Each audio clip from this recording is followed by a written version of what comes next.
शेतकऱ्यांनो, खतांसाठी लिंकिंगची सक्ती केल्यास येथे करा तक्रार, थेट कारवाई होणार। शेतकऱ्यांनो, खत खरेदी करताना तुम्हाला जबरदस्तीने इतर उत्पादने घ्यायला लावली जात आहेत का? इतर खतांच्या लिंकिंगची सक्ती केली जात आहे का? तर ही बातमी तुमच्यासाठी अत्यंत महत्त्वाची आहे। राज्य शासनाने आता अशा टॅगिंग किंवा लिंकिंग प्रकारांवर कठोर कारवाई करण्याचा निर्णय घेतला आहे। आता शासनाने स्पष्ट केले आहे की अनुदानित खतांच्या विक्रीसोबतच कोणत्याही प्रकारची सक्ती करता येणार नाही।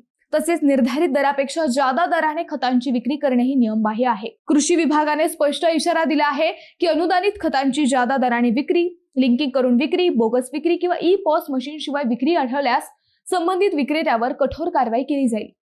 आता प्रश्न आहे की तक्रार कुठे करायची? जर तुमच्याकडून जबरदस्तीने इतर उत्पादने खरेदी करण्यास सांगितले जात असेल तर तुम्ही थेट नजीकच्या कृषी कार्यालयात, तालुका कृषी कार्यालयात, जिल्हा कृषी कार्यालयात किंवा कृषी उपसंचालक कार्यालयाकडे तक्रार करू शकता। म्हणजे ही माहिती जास्तीत जास्त शेतकऱ्यांपर्यंत पोहोचवा। व्हिडिओ शेअर करा, लाईक करा।